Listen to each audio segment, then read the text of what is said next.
Hi there. Hello, good morning. For me, it is like mid-afternoon. When does, I guess it's, when does the afternoon end and the evening start? Around like 6 o'clock, right? I know there's cultures and like in different languages, people are very specific about when you say good afternoon versus good evening. I know that was a thing in my French class, and I'm doing some like Japanese lessons. I need to get back on those. And I know it's like a specific thing when to say like good morning, good afternoon, and good evening. But anyway, I always say good morning. So good morning, regardless of whatever time of day you're watching this. Anyway, topic of the video today. So, not very recently, but somewhat recently, and it's still on my mind. I so happened to watch a few different like movies and shows. I saw the musicals. I saw the movie musical versions of Gypsy, Sweet Charity, and I watched seasons 1 and 2 of Secret Lives of Mormon Wives, and I just watched the reunion yesterday. And I feel like all of those things had a theme running through them, or they kept making me think about one thing. And that one thing is how important it is to get an education. It may seem random, but I'll go through it. So let me look up the characters' names. So I don't want to keep saying the G word, you know. In the musical Gypsy, the characters we have Mama Rose and her two daughters, Louise and June. And Rose is like this stage mom. She writes a musical act for them and like hires dancers, and they perform in the vaudeville circuit all around the country. She's trying to get June, the younger daughter, famous because she's bubbly and outgoing and more like talented. And Louise is the like shy and more reserved one, and Rose doesn't pay that much attention to her.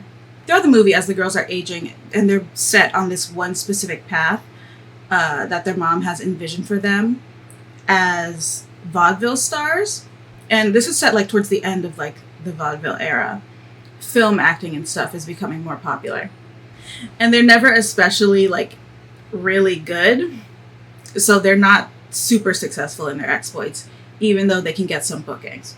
Throughout this, even though you like visually see that the girls are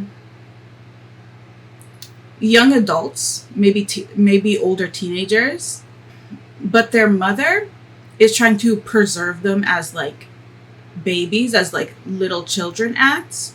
So one thing that we see is Rose doesn't tell her children how old they are.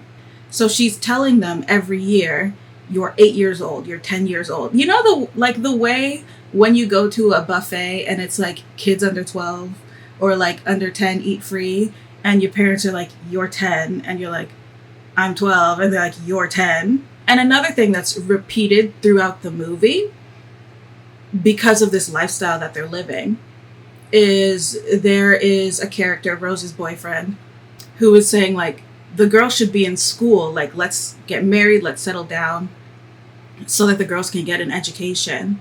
And that's something that the girls, they want very much for themselves. But their mom is like, no, you're going to be a star. And she always says, okay, after we do this or after we try that, then it'll happen. But the goalpost keeps moving. In the end, June separates herself, and Louise ends up being actually a very famous performer. This is a story of Gypsy Rose Lee, of the famous burlesque performer. So she does, in the end, become a star. So then I watched Sweet Charity. It was a musical before Bob Fosse did his version, but I watched the Bob Fosse version for the like famous dances, like Hey Big Spender and the Rich Man's Frug. I had actually read a synopsis of the plot, but I didn't really know what it was going into it, or it took a while to get to the part of the movie where the stuff I thought was going to happen started happening. But regardless, Charity is a taxi dancer. So Charity and her friends are dance hall hostesses or taxi dancers, which is, if you've ever heard the term like dime a dance girl, or I had heard I had heard it from Golden Girls. There's an episode where Sophia says, if you've got the dime, I've got the time. Or I'd heard the phrase dime a dance floozy before, but I guess I thought they were independent contractors. Like I didn't think of like the infrastructure. I didn't think this was like an actual job you could have. I thought this was just a thing people did at like dances or whatever. But anyway, how it started out is dance schools would host events or like mini classes where they would have female instructors, and you could pay a dime to dance with them, and they would teach you the steps of like a new trendy dance. And the dance academies, they were looking to attract previous students, like people who had graduated or like taken classes there before, to be like a drop-in class, you know what I mean? Like, hey, come learn this fun hip new dance, have some fun, and then like get out of here. But what was happening is it would just be like, they called them hoodlums in the thing that I read on Wikipedia. It was not people who were dancers. It was men who wanted to spend some time with women in an intimate setting. And there were like classier establishments where this was not something that was looked down upon. There were various like morality movements that really didn't like this. And there were like seedier joints which is really more the type of place that Charity works in. So eventually it gained a reputation as something like immoral or like shady, but it's not seen that way necessarily in every place or everywhere. And there are still places where people hire dance hosts or dance hostesses to like up the vibe, not in like a sort of like sleazy way, but say like, they're hosting a ball, let's hire a few people to like mingle around, and if there's, you know, an uneven amount of men and women and people are sitting down, there's someone who can like approach like a shyer person and be like, hey, do you want to dance with me? And it's just to like elevate the vibe.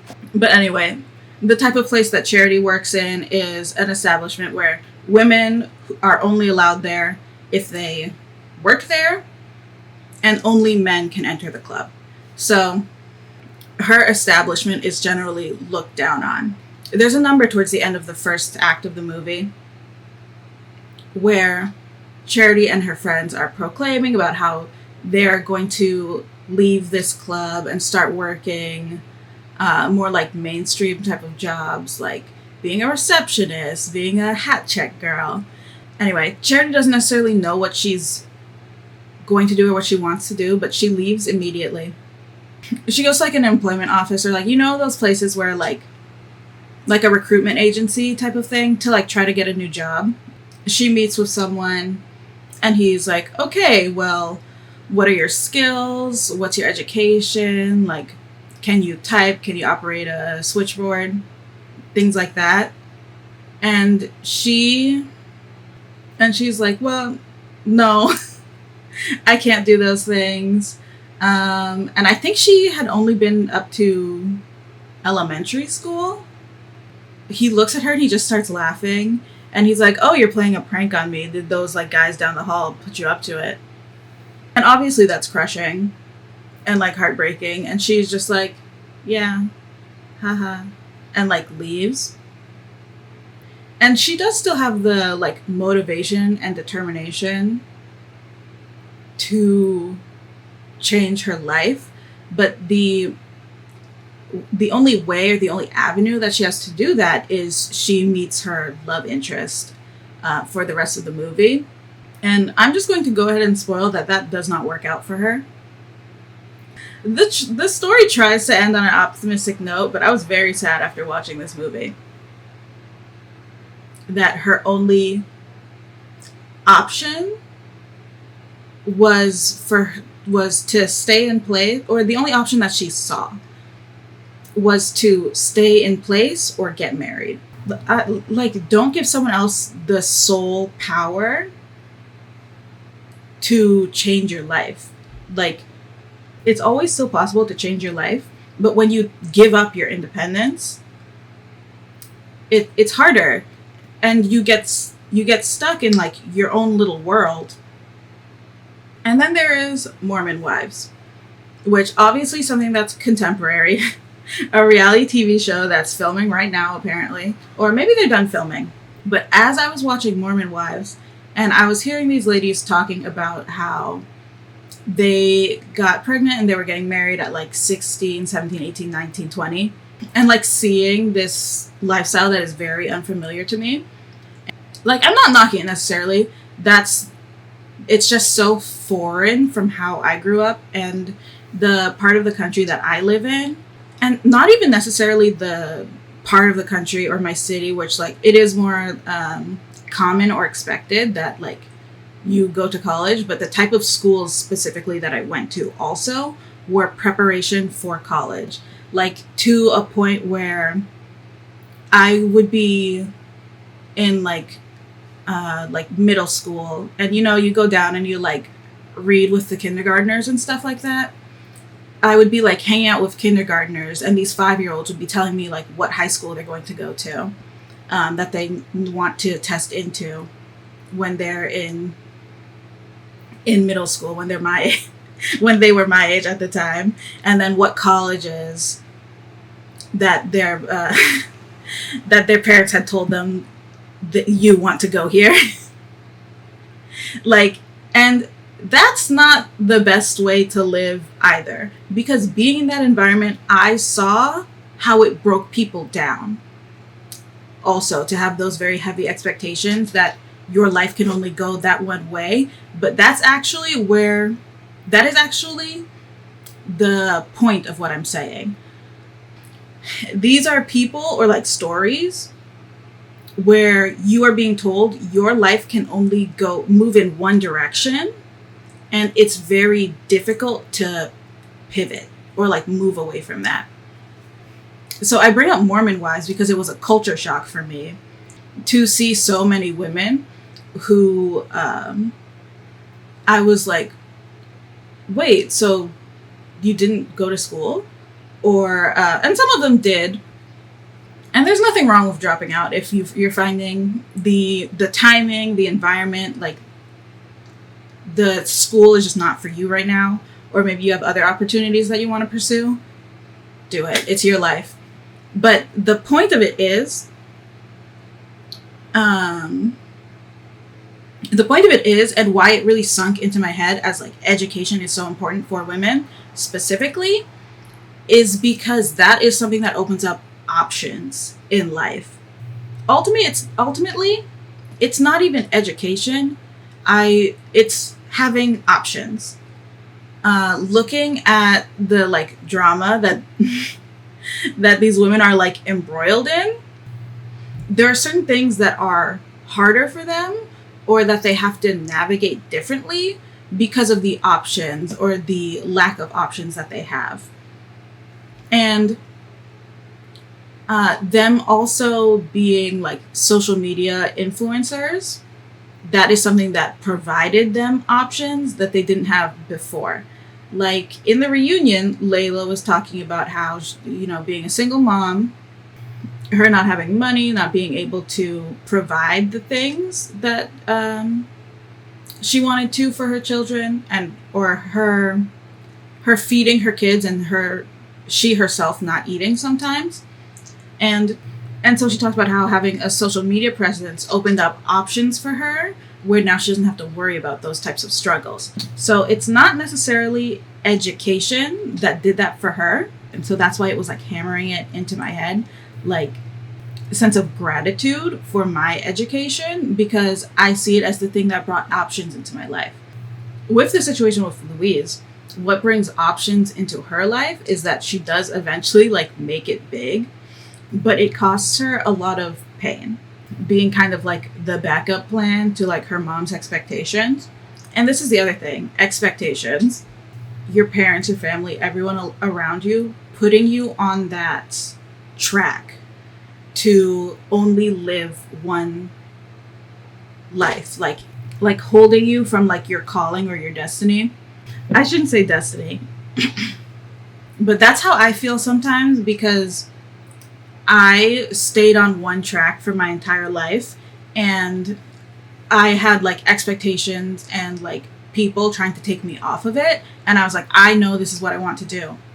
So I feel very strongly about people who know what they want to do and instead do what their parents want them to do.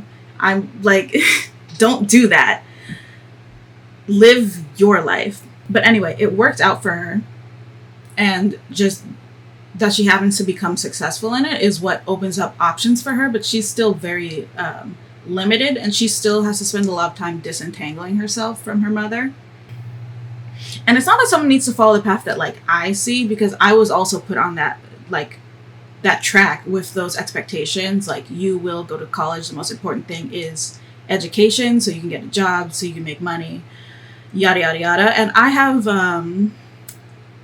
I take issue in some ways with how I was raised to see that journey too, because what changed things for Louise and for the Mormon wives was the money. And it was the money that was emphasized to me when I was talking to someone about like not wanting to stick to these expectations. It was told to me as your job is to go to college, get a good education so you can get a good job so you can make money. Your job is to get rich. That is what you were born in this country for. Like, that's what it was presented to me as. And I don't agree with that logic. As I'll go into depth on that in a second.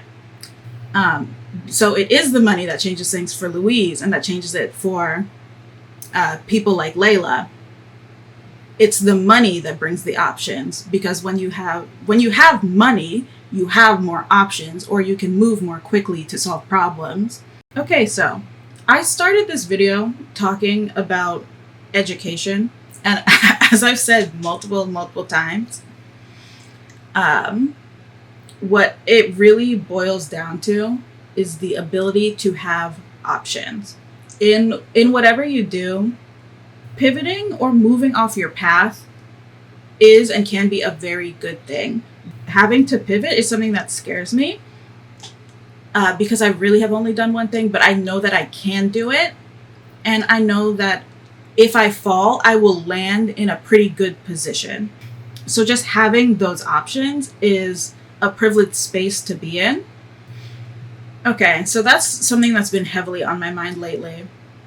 I'm going to try to make sense of it all in the edit so that you get where I'm coming from. And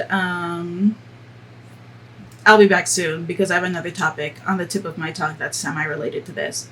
So if you made it this far into the end of the video, thank you so much for watching. And if you like the video, like the video. If you have something to say, you can comment in the comments. You can subscribe if you want to see more of me. Would love that. But if you don't, that's fine too. Thanks for watching this one. All right, goodbye.